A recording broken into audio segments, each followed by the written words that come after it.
Assalamualaikum warahmatullahi wabarakatuh. Kita lanjut aja. Nah, oke, sebelum saya lanjut di materi yang ketiga, saya ingin mengingatkan untuk kelas 11 baik IPA maupun IPS yang merasa tugas 1 dan tugas 2 belum mengumpulkan, silahkan dikumpulkan. Yang masih merasa menggunakan gambarnya menggunakan buku catatan, silahkan diulangi di buku gambar ukuran A3. Saya harap kalian tahu buku gambar ukuran A3 itu seperti apa. Nah, jika saya mengingatkan berkali-kali tapi kalian tetap sama, nanti akan saya catat namanya dan saya laporkan ke wali kelasnya masing-masing, seperti itu. Oke, itu hanya pengingat untuk tugas 1 dan tugas 2. Kita lanjut saja ke materi yang ketiga. Nah, di tugas yang kedua kemarin itu kalian sudah menggambar dekoratif ya, dekoratif secara umum. Nah, di tugas yang ketiga ini saya ingin menjelaskan tentang motif, khususnya itu motif batik. Apa itu motif batik? Gambar hias pada sehelai kain batik yang dikelompokkan menjadi dua, yaitu motif tradisional dan juga modern atau kreasi baru. Nah, pada motif batik tradisional sendiri memiliki atau dibagi menjadi dua kelompok, yaitu motif geometris dan juga non-geometris. Motif geometris itu motif batik yang memiliki unsur bidang atau unsur ilmu ukur. Contohnya seperti motif kawung, motif tumpal, motif lereng, motif pilin dan juga sebagainya. Ini yang sering kalian lihat di motif-motif batik khususnya di daerah Jawa, seperti yang sudah kalian tahu, yang paling umum sering kita lihat itu motif kawung. Nah, selanjutnya ada non-geometris. Non-geometris itu tidak mengandung unsur ilmu ukur atau bidang. Jadi di sini lebih bebas non-geometris. Kalau yang geometris tadi biasanya itu ada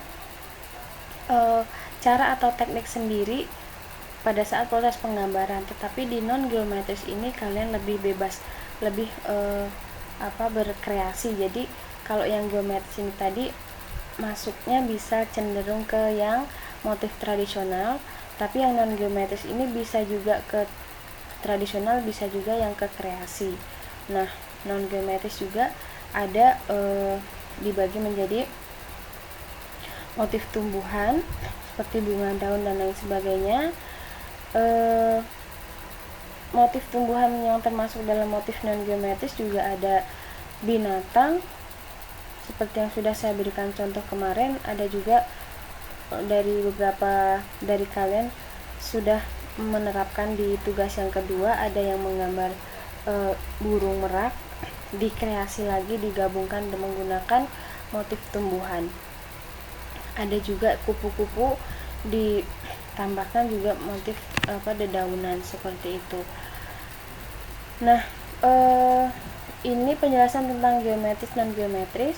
Lebih lengkapnya dan lebih detailnya akan saya jelaskan di materi detailnya. Di sini ingat, setiap saya menjelaskan di slide itu hanya materi pengantar untuk tugas, bukan materi lengkap. Jadi kalian tidak harus mencatat materi yang saya sampaikan di slide ini, tapi nanti di sebelum ujian misalkan, atau ujian pertengahan semester, nah sebelumnya 2 minggu atau 1 minggu sebelumnya akan saya share materi lengkapnya dari awal hingga akhir dan juga penjelasannya, jadi tidak usah dicatat, seperti itu. Nah, ada juga ragam hias geometris, merupakan bentuk dasar dari hiasan yang umumnya diulang-ulang sehingga menjadi pola tertentu. Jadi deretannya itu motif, terus ke bawah lagi ada pola. Nah, pola itu biasanya misalkan satu, contohnya daun gitu, satu bentuk daun kalian ulang-ulang lagi, itu akan menjadi sebuah motif. Itu gampangnya seperti itu. Jadi misalkan satu daun kalian tata atau kalian ulang lagi gambarnya, itu misalkan nanti jadinya 4 daun atau 5 daun. Nah itu nanti kalau kalian pinter-pinter menggabungkan satu daun itu jadi berulang-ulang, itu nanti akan jadi sebuah motif. Nah motifnya masuk ke motif apa, nah itu nanti akan saya jelaskan juga di materi yang lengkapnya. Ada juga tujuan dibuatnya ragam hias ini, yaitu untuk mengisi kekosongan dari permukaan suatu atau sebuah karya seni. Jadi karya seni kalau terlalu kosong kan juga nggak bagus. Nah itu nanti di isiannya itu menggunakan ragam hias. Ragam hiasnya terserah mau menggunakan apapun itu.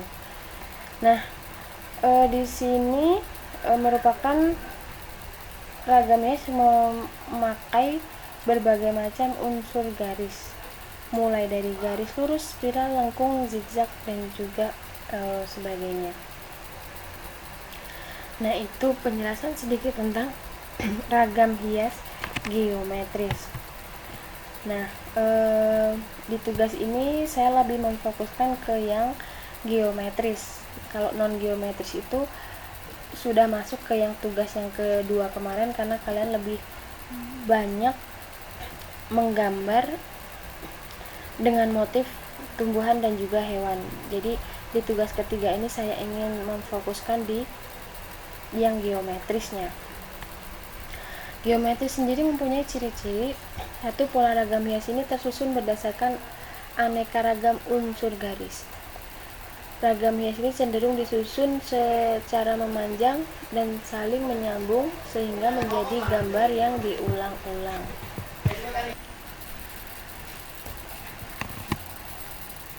Ragam hias ini jika telah menjadi barang atau karya yang jadi masuk ke dalam kategori seni rupa 2 dimensi serta 3 dimensi, tergantung sama objek yang kalian berikan ragam hias itu, apakah di 2 dimensi atau 3 dimensi. Misalkan 2 dimensi di atas kertas atau kain, 3 dimensi bisa di misalkan kayak vas bunga gitu, itu masuknya ke 3 dimensi. Nah pengaplikasian dari ragam hias ini banyak, lebih sering atau lebih banyaknya kita temukan di kain batik, tenun, bordir, dan juga sulam. Nah ini kebanyakan teknik geometris diterapkan di apa yang sudah saya sebutkan tadi. Kalau yang non geometris itu juga sebenarnya sama di kain batik, tapi ini yang sudah yang sering sekali kita lihat bahkan di sekitar kita, atau bahkan kalian sendiri sering memakainya, itu kain batik. Nah umumnya ragam hias ini dibuat dengan menggabungkan berbagai bentuk geometri di dalam satu motif. Jadi kayak tadi misalkan daun sama bunga, kalian pola daun sama bunga digabungkan menjadi beberapa gambar, itu akan menjadi satu motif. Nah motifnya motif apa? Maksudnya ke motif tumbuhan. Untuk membuat kaligrafi, hiasan, musaf, atau dekorasi sering menggunakan ragam hias ini. Nah ragam hias ini juga sering kita temukan di hiasan kaligrafi. Jadi misalkan kalian punya lukisan atau gambar kaligrafi, pasti ada bagian-bagian yang menggunakan ragam hias, misalkan geometris dan juga non geometris, itu sebagai hiasannya, jadi pengisi kekosongan. Nah selanjutnya ada jenis ragam hias. Ada ini motif ceplokan, kawung, piling, tumpal, swastika, dan juga meander. Nah ini ada contohnya. Kawung ini yang bagian ini sudah sering kalian lihat, atau bahkan misalkan kalian disuruh gambar motif batik, pasti yang pertama atau kebanyakan pasti yang menggambarnya ini motif kawung. Nah yang kedua ini ada motif tumpal, yang ketiga ini ada motif ceplokan. Nah ceplokan sendiri itu sebenarnya bisa masuk ke beberapa motif. Salah satunya itu motif pilin. Jadi ceplokan itu misalkan ada namanya teknik motif grompol dan juga parang. dan juga ini masuknya ke pilin. Nah itu teknik pilin ini juga masuknya bisa ke ceplokan. Jadi semua itu tergantung penempatan kita pada saat pengaplikasian di objek gambar itu akan seperti apa. Ceplokan itu biasanya berulang-ulang. Jadi kawung ini kan juga berulang-ulang. Ini sebenarnya motif kawung juga bisa masuk ke motif ceplokan seperti itu. Nah ini ada meander, swastika, dan juga teknik ini juga bisa masuk ke yang teknik ceplokan. Jadi teknik ceplokan ini sebenarnya di dalam ceplokan itu juga masih ada kawung, parang seperti itu. Jadi itu tadi yang saya bilang, penempatan gambar atau pengaplikasian gambar itu sesuai sama si pengaplikasinya itu mau jadi motif seperti apa. Kalau yang swastika, meander itu dia memiliki ciri khas sendiri, dan juga kawung juga memiliki ciri khas seperti itu. Tapi sekarang kita sering jumpa itu sudah banyak kreasi baru tentang kawung, tapi tidak meninggalkan bentuk asli dari kawung tersebut. Nah selanjutnya itu langsung saja di tugas ketiga. Tugasnya kalian ketentuannya masih sama, menggunakan buku gambar A3. Semuanya ketentuan masih sama, hanya tugasnya saja yang berbeda, itu membuat ragam hias geometris. Nah ragam hias geometris itu ada apa aja? Yang tadi di atas sudah saya jelaskan. Ada kawung, ada parang,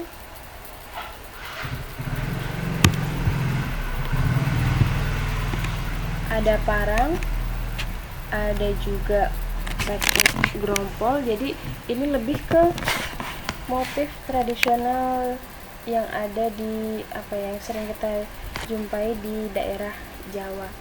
Nah itu misalkan kalian bingung geometris itu yang masuk ke dalam ragam hias geometris itu seperti apa aja gitu, silahkan kalian searching di internet. Tapi saya harap kalian benar-benar gambarnya benar-benar diusahakan mirip ya sama yang kalian lihat. Kalau yang di tugas kedua kemarin kan lebih ekspresi kalian atau berkreasi kalian lebih ke motif tumbuhan, yaitu non geometris, dan juga motif hewan. Nah yang di motif di tugas yang ketiga ini motifnya sudah jelas. Jadi motif kawung seperti ini, parang seperti ini, grompol seperti yang sudah ada di internet. Misalkan kalian bingung, silahkan gambar seperti itu. Ingat, gambarnya ragam hias geometris, jadi tidak ada lagi yang menggambar misalkan hewan digabungkan dengan tumbuhan gitu. Itu akan mengurangi penilaian ya. Jadi kalau kalian mendengarkan slide ini atau penjelasan ini betul-betul, kalian akan paham, oh geometris seperti ini, non geometris seperti ini. Nah yang selanjutnya ada motifnya boleh dikreasikan asal tidak mengubah bentuk aslinya. Misalkan kalau yang sudah itu motif kawung, misalkan kalian kan lebih mudahnya atau lebih sering dengarnya itu motif kawung. Nah kalian boleh menggambar motif kawung, tapi harus dikreasikan, jangan kawung yang pada umumnya gitu. Misalkan kalian tambahkan apa, tapi ketika hasil akhir jadi itu orang yang melihat itu, oh ini masih bentuk motif kawung, tetapi dikreasikan atau dirubah sedikit atau ditambahkan apapun itu. Nah itu mengenai tugas yang ketiga. Untuk proses pengumpulan dan pengerjaannya masih sama seperti tugas yang satu sama kedua. Gambar A3 dikumpulkan di GCR. Waktu pengerjaannya 1 minggu. Ingat ya, buku gambar A3 tidak ada lagi yang menggunakan buku catatan untuk tugas menggambar. Untuk tugas 1 dan tugas 2, bagi yang merasa gambarnya belum saya nilai atau belum saya kembalikan, berarti kalian ada yang salah. Ada juga yang malah mengumpulkan catatan yang slide yang saya jelaskan. Ada juga yang sudah saya ingatkan harus diulangi menggunakan buku gambar A3, tapi tetap aja gambarnya menggunakan buku catatan.